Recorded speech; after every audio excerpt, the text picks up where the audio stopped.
Hi, I'm Cynthia Rangel. This is Chapter 11, Adulthood and Personality. Introduction. The term adult derives from the Latin word adultus, meaning literally grown up. The concept of adulthood as a distinctive phase of the human life cycle is a relatively modern concept. Adulthood is the least studied phase in human development, although it spans the longest period in human life today. Adulthood begins roughly at the age of 17, and old age, late adulthood, starts around age 65. Industrial Revolution brought rapid increase in human lifespan along with the new social problems related to certain age groups such as child labor and juvenile delinquency. In the 1930s, the average life expectancy in Europe jumped from its pre-industrial 30 to 60 years of age. Concept of lifespan began to emerge. In the 1950s, a systematic paradigm was first elaborated by Erikson for the study of personality development beyond childhood and adolescence. 1970s researchers realized study of adulthood was left out. There are three main theoretical approaches in the study of adulthood: the stage theory, the consistency or no change theory, the dialectic theory. The stage theory of adulthood. Stage theories on personality development generally assume that personality develops or changes through a certain pattern of age, linked stages that are more or less universal. Jung's stage of life included young adulthood, middle age, old age, in addition to childhood. Bueller's curve of life spanned from birth 85 to 85 years and over. Erikson expanded the Freudian's 5-stage model to the 8-stage model of ego development. Levison chose to study men because he wanted to understand his own adult development. Levison formulated the pivotal concept of life structure for their entire research, which took 2 years. The concept of life structure, the basic pattern of design of a person's life at a given time, gives a way of looking at the engagement of the individual in society, and considers both self and world, and relationships between them. Levinson's stage model consists of an alternating series of structure building and structure changing transitional periods. Each structure building period usually lasts 6 or 7 years. One forms a life structure and enhances life within it. The structure changing periods, which usually last 4 to 5 years, are times of shifting from one life structure to another. Transitions in this period could be either for better or worse. Much of our lives is taken up with separations and new beginnings, exits and entries, departures and arrivals. Transitions are an intrinsic part of development, but they are often painful. Levinson's developmental model includes 4 life structure building periods.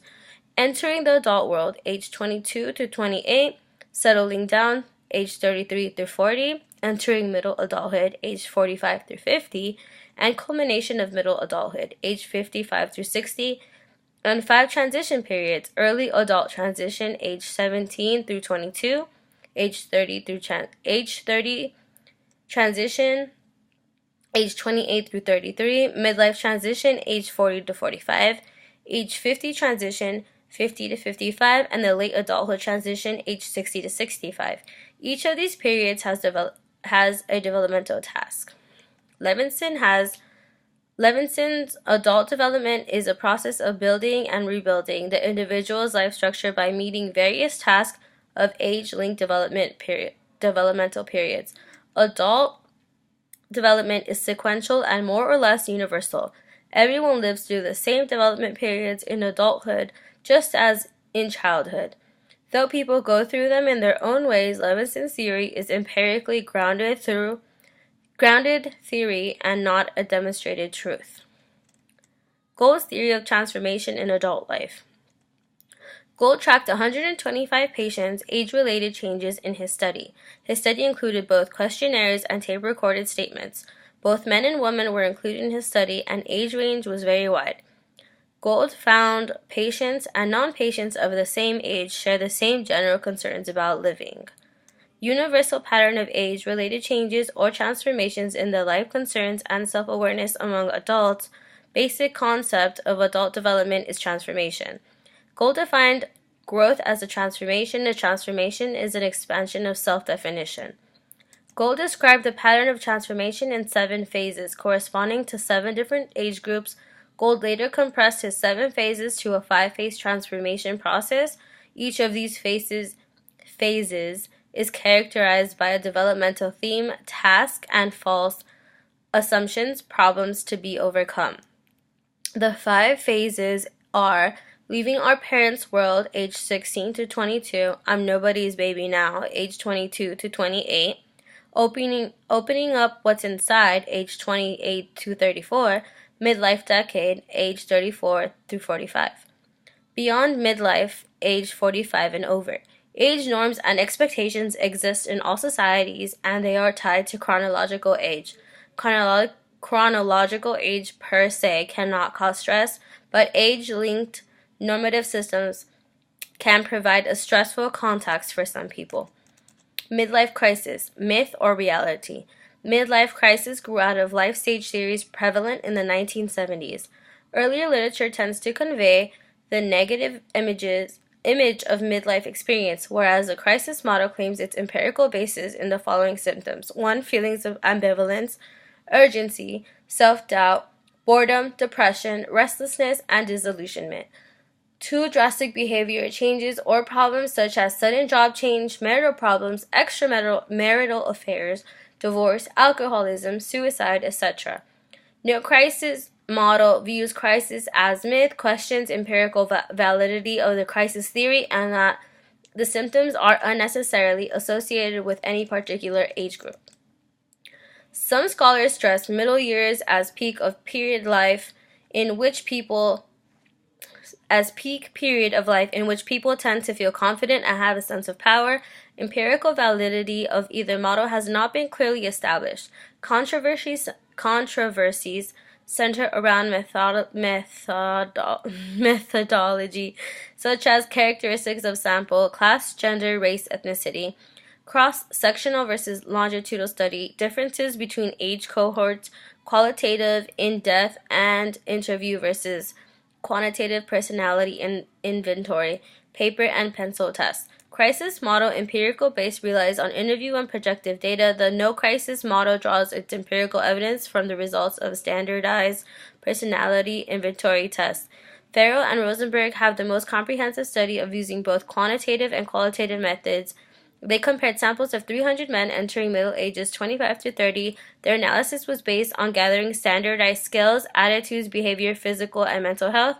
They did not find evidence for universal midlife crisis, but they did find common patterns of stress associated with midlife transition. Common patterns of stressors included health problems and concerns, i.e., job pressures, parental death, and reaction to these vary. Middle-aged men tend to exhibit the severest symptoms of psychosocial and psychosomatic disorders and pathogenic defenses, and tend to attribute their unhappiness to external circumstances and other people. 4 different paths of adult development typologies by Farrell and Rosenberg. Path 1, the transcendent generative. Path 2, the pseudo-developed man. Path 3, the midlife crisis type. Path 4, the punitive disenchanted type. Only 30% of middle-aged men experience satisfying adaptation in middle adulthood. The consistency or no change theory. McCrae and Costa tried to prove that personality does not change in adulthood. Researchers administered standardized self-report personality scales to about 1,000 men ages 25 to 90. McCrae studied that certain aspects may not change even in extreme situations. Their concept is limited to what they call traits measured by 5 factors: neuroticism, extroversion, openness, agreeableness, and conscientiousness. These traits classify people and aim to measure a component of personality. The dialectic theory. Dialectic changes can be studied in 4 dimensions: inner, biological, individual, physiological, cultural, sociological, and physical. Human life is a dynamic process of changes produced by multiple and ongoing interactions among Among various developmental conditions, two most important areas of adult socialization and personality, marital and occupational, being unhappy in marital relationships and or dissatisfied with work, can show symptoms of becoming mentally and or physically ill. Love and work have a distinctive domain of adult socialization, and they exert a different influence on personality development. It focuses on marital socialization and personality. Marital socialization and personality. Americans divorce more and tend to marry again, despite a marked increase in alternatives to traditional marriage. Freeman suggests that people remarry because it provides companionship and social security. Americans rated the three most stressful events in life are 1. Death of spouse, 2. Divorce, 3. Marital separation. Underlying causes of divorce derive from structural factors such as changes in social conditions and cultural values, not from physiological factors. The individual's divorce-prone personality. Factors associated with high divorce proneness: urban background, lower socioeconomic status, no church affiliation, teenage marriage, shorter acquaintanceship, less than 6 months, for example, parents with unhappy marriages, marriage of people with different backgrounds, divorce-prone personality, or divorce-prone society. Structural factors associated with a high divorce proneness: urban background, lower socioeconomic status, no church affiliation, teenage marriage, shorter acquaintanceship. Americans have the highest divorce rate in the world. Most occupational socialization and personality. Most include their occupation and the first 5 self-identities. Occupation is the global predictor of one's life chances. Occupation is a global predictor of one's life chances. Occupational socialization and personality. Most include their occupation and their first 5 self-identities. Occupation is the global predictor of one's life chances in a given society, and hence also a powerful determinant of the individual's psychological well-being. Employment reduces distress. Employed women and housewives with the same level of family income, the employed women are found to be less stressed. Unemployment and job dissatisfaction. There are 3 responses to unemployment: shock and disbelief, active job search with optimism, self-doubt, anxiety and depression, and resignation and apathy. If an individual experiences underemployment, it could have some serious damaging effects on their personality. Those who work in human service jobs such as social workers, primary school teachers, and nurses deal with a lot of emotional stress, physical exhaustion, negative attitude, and low self-esteem. Workers are underpaid, overworked, and emotionally drained. Intellectualizing, psychological withdrawal, taking breaks, and hiding behind policy rules can help individuals cope with stress and satisfaction. Thank you.